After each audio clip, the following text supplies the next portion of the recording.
you everyone. So I am stuck in some pretty deep Miami traffic, and I figured it'd be perfect time to create a little YouTube video.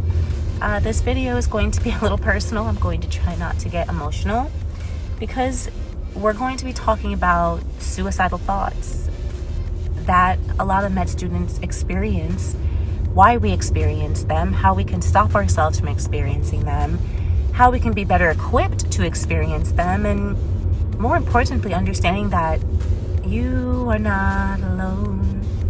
I am here with you. Though we're far apart, you're always in my heart. 'Cause you are not alone. And I mean that. You are not the only person experiencing these feelings. Trust me.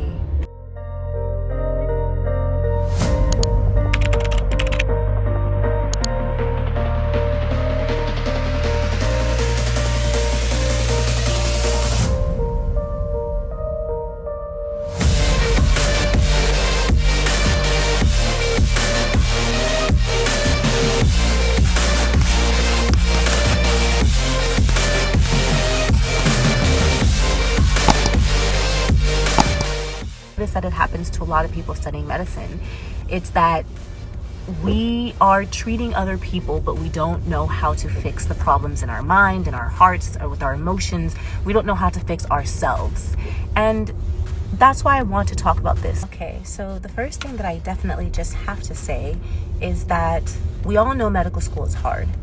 And it's a harsh reality that you're kind of smacked in the face with, because you're not going to be able to imagine how hard it actually is. And it's time consuming. And by time consuming, I mean it takes years to complete this degree. It just drains you of everything. So if you are having these thoughts, you're not weird. It's not that you're incapable. It's not that you're having thoughts that nobody else has experienced. We have all at some point wondered and questioned if this is supposed to be the path for me, because I no longer feel happy doing it. What's not fine is allowing the thoughts to foster, allowing them to grow and get worse and debilitate you, or to make you feel like you're inadequate or less than. That's what's not okay with this. So that's why I'm making this video, is that if you're having these thoughts and you're spiraling downwards, hopefully this video can inspire you, hopefully it can answer some of your questions, and hopefully it can ease some of that pain. Because things I'm going to tell you here is what helped ease my pain. I had to face things, and then I had to come to terms with the fact that I chose this. I chose to do this despite anything else. I applied to medical school. I have to finish. I understand and sympathize with you wholeheartedly. You're constantly being tested, like actually tested. Our exams are from 4 to 8 hours long. It's just becoming more than I could have ever imagined.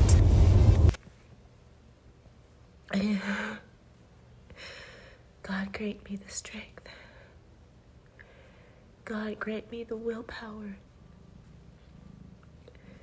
God grant me the motivation.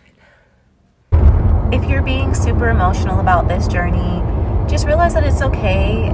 The fact that you can cry, the fact that you can feel pain and agony means that your heart works. Your heart is alive. Your heart is functioning, and you're a human being. You have to be honest about these things, because if you're having these thoughts and it's very early in your career, perhaps you might want to switch careers. Because, you know, if you're hanging in there because you think that it's going to be such a glamorous job and people are going to, oh, doctor, thank you, or doctor this, and you're somehow going to be like the celebrity of your town, absolutely not. That couldn't be further from the truth. You're not going to get thanked as much as you are going to get blamed. And that's just the reality thing, is that I feel like I should remove the whimsical veil that's probably clouding your understanding of what being a provider actually is, to just face that not everybody truly cares about this journey and how it's affecting you. You may be lucky to have 1 or 2 friends that aren't in medical school that actually understand, but their understanding is going to be capped. Their understanding, because it's not their journey. They have their own life and their own journey. That's something you have to face. That sometimes you're just going to have to cry alone. You're just going to have to whine alone. The other thing to face is that being a doctor is not glamorous.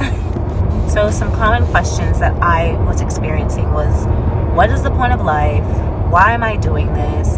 Why did I choose to do this? You know, is it even worth it? And most of those you can only answer for yourself, because the answer is going to change for everybody. But the answer that I came up with that soothed my pain and my heartache was that every single person on this planet has to work. I mean, everybody eventually has to work. So it all depends on how much work you're willing to put in. If you're starting to have negative thoughts because you feel like you just can't know it all, just realize that that's the truth. You can't know it all. It was one of the doctors who actually just told me that don't expect to know it all in medical school. The human body is very big, it's very complicated.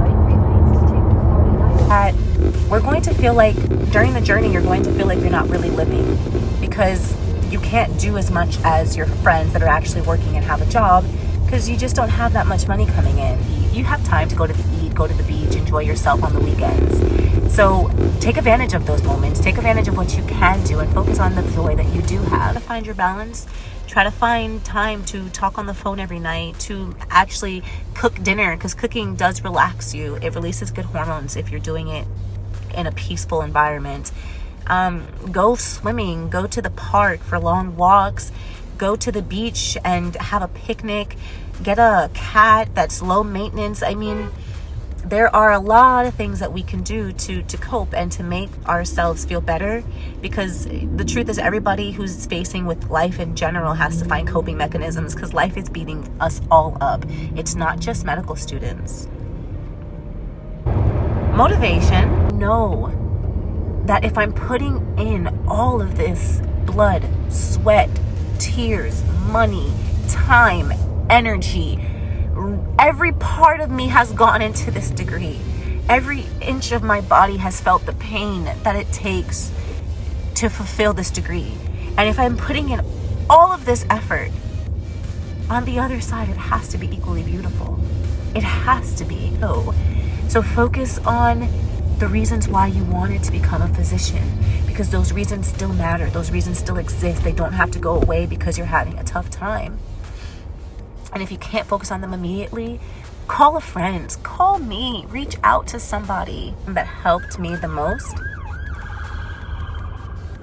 Two things that I find that helped me the most and still help me to this day, to the second, like just before this video I was doing this, is prayer and meditation. Tell yourself that you're capable, you're honest, you're worthy.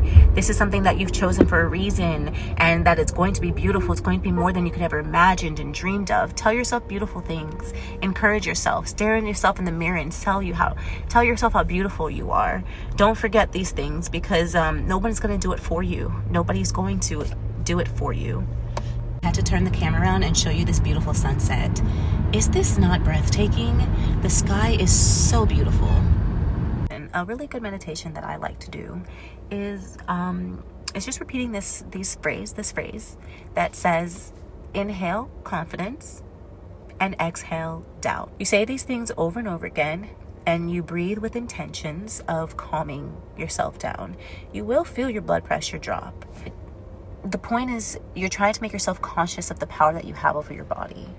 If you have power over your breathing, you have power over your pulse, that means you have power over your mind. You have power over the way that you feel. And making sure that you reassure yourself that you're capable, that you can do this, that you're smart. And more importantly, it gives you a realization of strength. And that realization of strength over yourself, it's life-changing.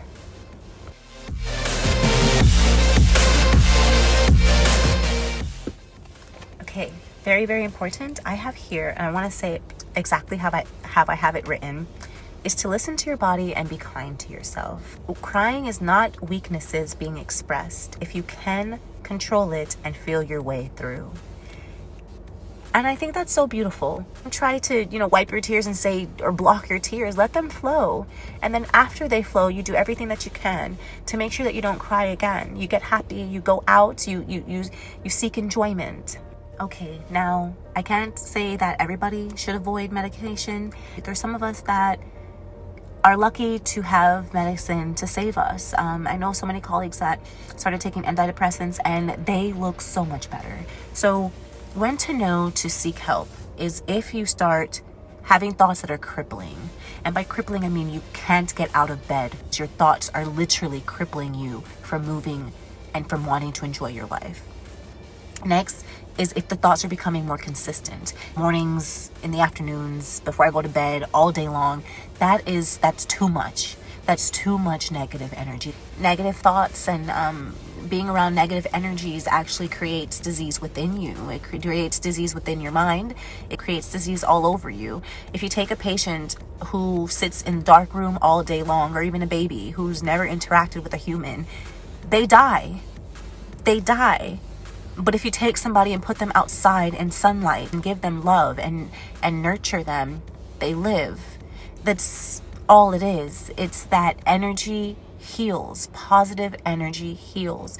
So positive words, positive feelings, those heal as well.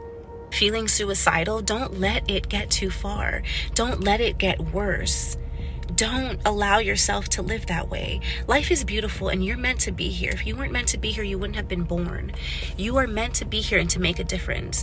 You may get the next research position at a beautiful hospital and cure cancer. You never know your potential. So don't ever give up on your dreams, and don't ever give up on yourself.